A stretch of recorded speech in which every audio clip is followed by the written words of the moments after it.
আমরা বলছি এই সিলেট শহরকে আমরা একটা বাসযোগ্য নগরী হিসাবে গড়ে তুলতে চাই।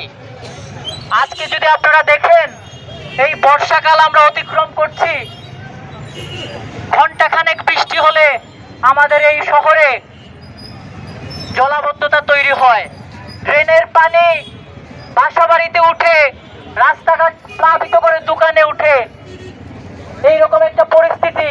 অথচ 10 বছর আগেও কিন্তু সিলেট শহরের এইরকম পরিস্থিতি ছিল না। এই যে জলাবদ্ধতা, তার প্রধান কারণ কি? আমরা দেখেছি এই জলাবদ্ধতার প্রধান কারণ হলো সিলেটের যে নদী, সিলেটের যে খাল, সিলেটের যে হাওর, সেই হাওরগুলো দখল হয়ে গিয়েছে।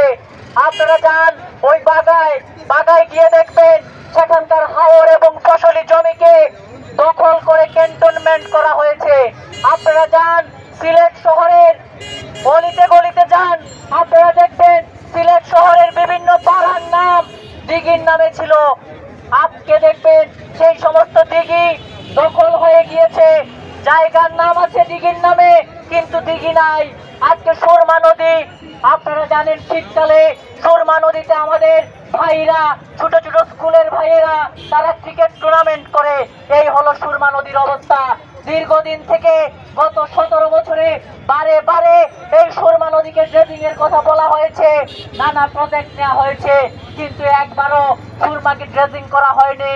ফলে এই কারণে আপনারা জানেন এই যে সুরমা নদীর উজানে টিপাই মুখে বাঁধ দেওয়ার চেষ্টা হয়েছিল, সেই বাঁধও নির্মাণ করা হচ্ছে।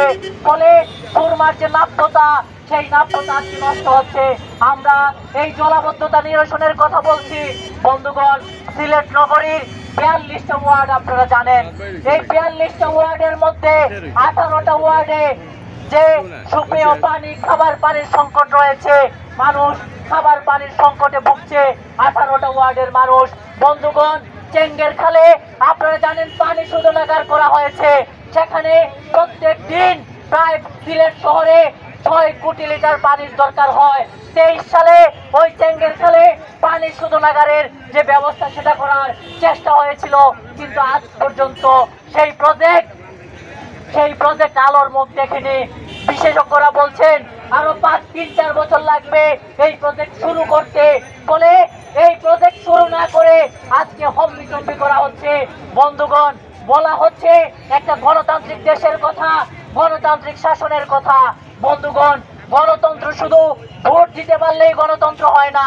নগরবাসী নিরাপদে চলতে পারবে কিনা, খেতে পারবে কিনা, সেই বিষয় নিশ্চিত করাও গণতন্ত্রের অন্যতম শর্ত। আমরা দেখছি এই সিলেট শহরের টিলা কাটা হচ্ছে, নদী ভরাট করা হচ্ছে, পুকুর ভরাট করা হচ্ছে।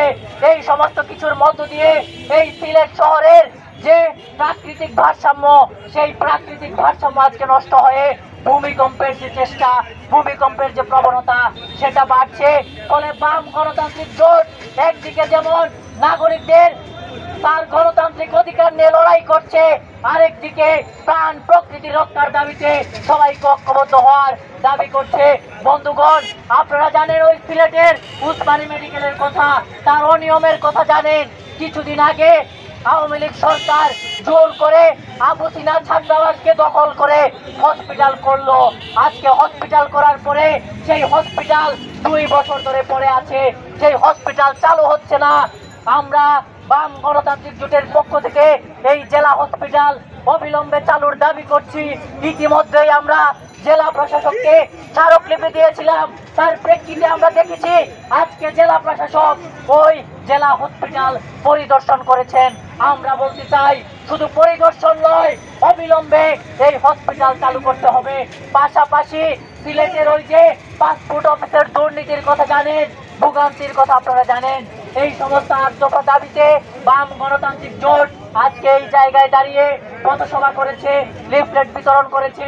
আগামী দিনে আমরা আরো বৃহত্তর কর্মসূচি গড়ে তুলতে চাই। সেই কর্মসূচিতে সিলেটের মানুষ ঐক্যবদ্ধ হবেন, আমাদের পাশে থাকবেন।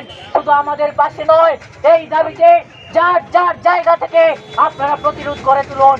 সিলেটকে একটি বাসযোগ্য নগরী হিসাবে গড়ে তোলার দায়িত্ব সকলের। সেই লড়াইতে সবাইকে আহ্বান জানিয়ে আজকে পথসভার কাজ এবং এই সমাবেশের কাজ এখানে শেষ করছি। সবাইকে বাম গণতান্ত্রিক জোট এবং মার্ক্সবাদী সিলেট জেলার পক্ষ থেকে ধন্যবাদ জানিয়ে আমি আমার বক্তব্য শেষ করছি। সবাইকে ধন্যবাদ।